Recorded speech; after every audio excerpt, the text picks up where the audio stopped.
എല്ലാവർക്കും നമസ്കാരം. ഇന്നത്തെ ഈ വീഡിയോയിലേക്ക് എല്ലാവരെയും ഏറ്റവും സ്നേഹത്തോടെ സ്വാഗതം ചെയ്യുന്നു. തങ്ങളുടെ വിവാഹത്തിന് ശേഷം ഏറെ വർഷങ്ങളുടെ കാത്തിരിപ്പിനൊടുവിലാണ് ആ ദമ്പതികൾക്ക് ഒരു കുഞ്ഞ് പിറന്നത്. കണ്ണിലെ കൃഷ്ണമണി പോലെ അവർ ആ കുഞ്ഞിനെ വളർത്തിക്കൊണ്ടുവരുവാൻ തുടങ്ങി. ഒരു ദിവസം പിതാവ് ഓഫീസിലേക്ക് പോകുന്നതിനായി ഇറങ്ങുന്നതിനിടയിൽ അലമാരയുടെ താഴത്തെ തട്ടിൽ ഒരു മരുന്ന് കുപ്പി അടപ്പ് തുറന്നിരിക്കുന്നത് ശ്രദ്ധയിൽപ്പെട്ടു. ആ കുപ്പി അടച്ചു വെക്കാനായി അടപ്പ് അന്വേഷിച്ചപ്പോൾ സമീപത്തെങ്ങും കണ്ടെത്താനായില്ല. ആ മരുന്ന് കുപ്പിയുടെ അടപ്പ് കണ്ടെത്തി അടച്ചു വെക്കണമെന്ന് അടുക്കളയിലായിരുന്ന വൈഫിനോട് വിളിച്ചു പറഞ്ഞിട്ട് അദ്ദേഹം ഓഫീസിലേക്ക് യാത്രയായി. അടുക്കളയിൽ ജോലി തിരക്കിലായിരുന്ന വൈഫിന് ഉടനെ വന്ന് കുപ്പി അടച്ചു വെക്കുവാൻ സാധിച്ചില്ല. അല്പസമയം കഴിയുമ്പോൾ വന്ന് അടച്ചു വെക്കാമെന്ന് അവർ ചിന്തിച്ചു. പിന്നീട് അവർ അക്കാര്യം മറന്നുപോയി. ഇതിനിടയിൽ കൊച്ചുകുട്ടി അലമാരയുടെ അടുത്തെത്തി. തുറന്നിരിക്കുന്ന കുപ്പിയിലെ നിറമുള്ള ദ്രാവകം ആ കുട്ടിയെ ആകർഷിച്ചു. അവൻ ആ മരുന്നെടുത്ത് കുടിച്ചു. കുഞ്ഞിൻ്റെ നിലവിളി കേട്ട് ഓടിയെത്തിയ അമ്മ അവനെ പെട്ടെന്ന് തന്നെ ഹോസ്പിറ്റലിൽ എത്തിച്ചു. പക്ഷേ ആ കുട്ടി മരണപ്പെട്ടു. കുട്ടി മരിച്ചുപോയ വിഷമത്തോടൊപ്പം തൻ്റെ ഹസ്ബൻഡ് തിരിച്ചു വരുമ്പോൾ എന്തു പറയും എന്നോർത്ത് ആ സ്ത്രീ വളരെയേറെ വിഷമിക്കുവാൻ തുടങ്ങി. വിവരമറിഞ്ഞ് അവരുടെ ഹസ്ബൻഡ് ഓടിക്കിതച്ചെത്തി. തൻ്റെ പൊന്നുമോൻ്റെ ചേതനയറ്റ ശരീരത്തിനടുത്ത് വിങ്ങിപ്പൊട്ടി കണ്ണീരൊലിപ്പിച്ച് അത്യധികം വിഷമിച്ചിരിക്കുന്ന തൻ്റെ ഭാര്യയെ സമാധാനിപ്പിച്ചുകൊണ്ട് അദ്ദേഹം പറഞ്ഞു, "ഐ ലവ് യു ഡാർലിംഗ്" എന്ന്. ഇങ്ങനെയൊരു പ്രതികരണമല്ല അവർ പ്രതീക്ഷിച്ചിരുന്നത്. ഹസ്ബൻഡ് തന്നെ കുറ്റപ്പെടുത്തുകയും ശകാരിക്കുകയുമൊക്കെ ചെയ്യും എന്നായിരുന്നു അവർ പ്രതീക്ഷിച്ചിരുന്നത്. ആ അവസ്ഥയിൽ അദ്ദേഹത്തിൻ്റെ ആ വാക്കുകൾ അവർക്ക് വളരെയേറെ ആശ്വാസം നൽകി. കുട്ടി മരിച്ചുപോയി, ഇനി എത്ര കോപിച്ചിട്ടും ശകാരിച്ചിട്ടും ഫലമൊന്നും ഉണ്ടാകാൻ പോകുന്നില്ല എന്ന് തന്നെയല്ല, അത് ചിലപ്പോൾ കൂടുതൽ പ്രശ്നങ്ങളിലേക്ക് നയിച്ചേക്കാം. തൻ്റെ ഭാഗത്തും വീഴ്ചയുണ്ട്. തനിക്ക് വേണമെങ്കിൽ ആ കുപ്പിയുടെ അടപ്പ് കണ്ടെത്തി അത് അടച്ചു വെച്ചിട്ട് ഓഫീസിലേക്ക് പോകാമായിരുന്നു എന്നിങ്ങനെയാണ് അദ്ദേഹം ചിന്തിച്ചത്. ഇപ്രകാരം ചിന്തിക്കുവാനും സംയമനം പാലിക്കാനുമൊക്കെ നമ്മിൽ എത്ര പേർക്ക് സാധിക്കും? കോപം, ദേഷ്യം ഒക്കെ ഉണ്ടാകാറുള്ള അവസരങ്ങൾ നമ്മുടെയൊക്കെ ജീവിതത്തിൽ ധാരാളം ഉണ്ടാകാറുണ്ട്. ആ സന്ദർഭങ്ങളിലൊക്കെ നമ്മുടെ പ്രതികരണങ്ങൾ എപ്രകാരമായിരിക്കും? നമുക്കെല്ലാവർക്കും തന്നെ നിത്യജീവിതത്തിൽ ഉണ്ടാകുന്ന, പലപ്പോഴും നിയന്ത്രിക്കുവാൻ സാധിക്കാത്ത ഒരു വികാരമാണ് കോപം എന്നത്. മറ്റുള്ള നെഗറ്റീവ് ഇമോഷൻസ് പോലെ തന്നെ നമ്മിൽ ശാരീരികവും മാനസികവുമായ ധാരാളം ചേഞ്ചസ് കോപം ഉണ്ടാക്കുന്നുണ്ട്. നമ്മുടെയൊക്കെ ശരീരത്തിന് ദോഷകരമായ സ്ട്രെസ് ഹോർമോൺസിൻ്റെ production, high BP, high heart beat rate തുടങ്ങിയവയ്ക്കൊക്കെ അത് കാരണമാകുന്നു. തങ്ങൾക്കുണ്ടാകുന്ന കോപം, ദേഷ്യം നിയന്ത്രിക്കുവാൻ സാധിക്കാത്തവർക്ക് ക്രമേണ പലവിധ രോഗങ്ങൾ ഉണ്ടാകുന്നതിനുള്ള സാധ്യത വളരെയേറെയുണ്ട്. അവയിൽ heart diseases, skin problems, insomnia, ഉറക്കക്കുറവ്, ദഹന സംബന്ധമായ രോഗങ്ങൾ, മൈഗ്രെയിൻ, കണ്ടിന്യൂസ് നെഗറ്റീവ് ഇമോഷൻസ് തുടങ്ങിയവയ്ക്കൊക്കെ ഏറെ സാധ്യതയുണ്ട്. അമിതമായ കോപം, ദേഷ്യം ഉണ്ടാകുന്നതിന് എക്സ്റ്റേണലായും ഇൻറ്റേണലായും ധാരാളം കാരണങ്ങൾ ഉണ്ടാകാം.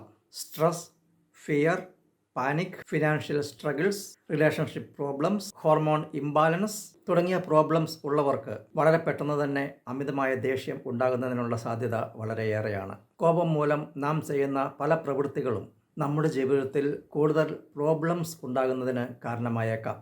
കോപം നമ്മെ നിയന്ത്രിക്കാതെ നാം കോപത്തെ നിയന്ത്രിക്കേണ്ടതായിട്ടുണ്ട്. കോപം, ദേഷ്യം ഉണ്ടാക്കുന്ന സാഹചര്യങ്ങൾ, വ്യക്തികൾ തുടങ്ങിയവയെ നമുക്ക് കംപ്ലീറ്റായി ഒഴിവാക്കുവാൻ സാധിക്കില്ല.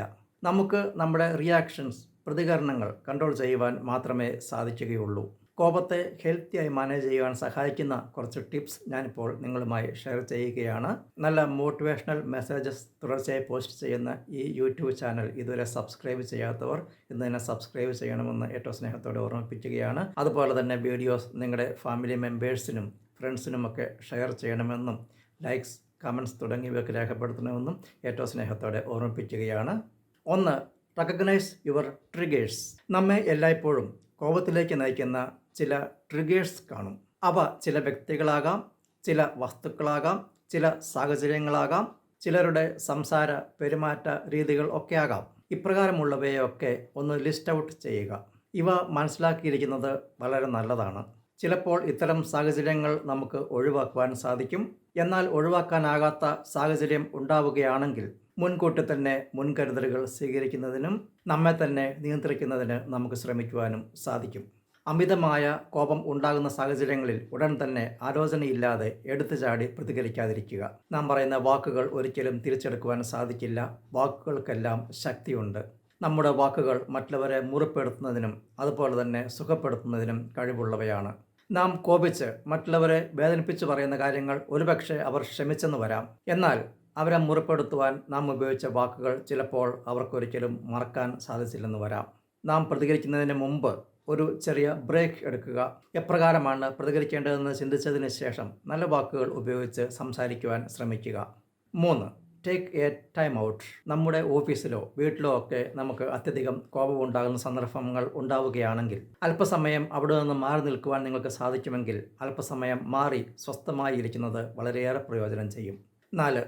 Identify possible solutions. ഒരു കാര്യം സംഭവിച്ചു പോയി അത് മാറ്റുവാൻ സാധിക്കാത്തതാണെങ്കിൽ ബഹളം വെക്കുന്നത് കൊണ്ട് യാതൊരു പ്രയോജനവുമില്ല എന്ന യാഥാർത്ഥ്യം മനസ്സിലാക്കി പോസിബിളായിട്ടുള്ള സൊല്യൂഷൻസിനെ കുറിച്ച് ചിന്തിക്കുക.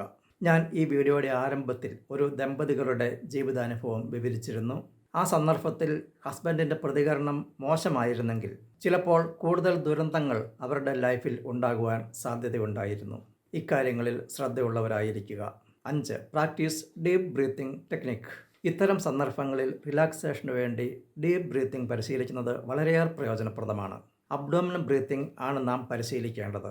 ശ്വാസം ഉള്ളിലേക്ക് പോകുന്നതും ഉള്ളിൽ നിൽക്കുന്നതും പുറത്തേക്ക് കളയുന്നതും ഫീൽ ചെയ്തുകൊണ്ട് നമ്മുടെ ഡയഫ്രം താഴേക്ക് തള്ളിക്കൊടുത്തുകൊണ്ട് അബ്ഡോമിനൽ ബ്രീത്തിങ് പരിശീലിക്കുക.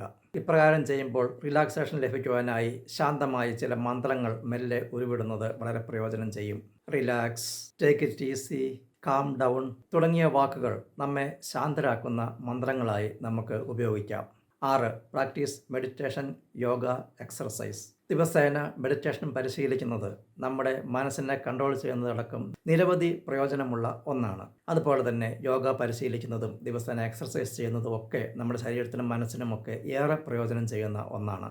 7. Seek professional help. നല്ല എക്സ്പീരിയൻസ്ഡ് ആയിട്ടുള്ള സൈക്കോളജിസ്റ്റുകൾ, കൗൺസിലേഴ്സ് തുടങ്ങിയവരുടെ ഒക്കെ സേവനം നിങ്ങൾക്ക് ഏറെ പ്രയോജനം ചെയ്യും. ആവശ്യമുള്ള സന്ദർഭങ്ങളിലെല്ലാം പ്രൊഫഷണൽ ഹെൽപ്പ് തേടുന്നതിൽ നിങ്ങളൊരു മടി കാണിക്കേണ്ട ആവശ്യവുമില്ല. കൂടാതെ സ്ഥിരമായി നല്ല ഒരു മെൻറ്ററുടെ സേവനം ലഭ്യമാക്കുന്നത് നിങ്ങൾക്കേറെ പ്രയോജനം ചെയ്യും. നിങ്ങൾക്കെല്ലാവർക്കും കോപത്തെ പോസിറ്റീവായ വഴിയിൽ കൺട്രോൾ ചെയ്യുവാൻ സാധിക്കട്ടെ എന്ന് ആശംസിക്കുന്നു. ഇത്രയും നേരവും എന്നെ ശ്രമിച്ച നിങ്ങൾക്കെല്ലാവർക്കും ഞാൻ നന്ദി പറയുന്നു, നിങ്ങളെ അഭിനന്ദിക്കുന്നു. എല്ലാവർക്കും ജീവിതത്തിൽ എല്ലാവിധ നേട്ടങ്ങളും ഐശ്വര്യവും സമ്പത്തും സമ്പൽ സമൃദ്ധിയും ദീർഘായുസ്സും എല്ലാം ആശംസിക്കുന്നു, പ്രാർത്ഥിക്കുന്നു. പുതിയ അറിവുകളുമായി നമുക്ക് അടുത്ത വീഡിയോയിൽ കാണാം. Stay blessed. Thank you.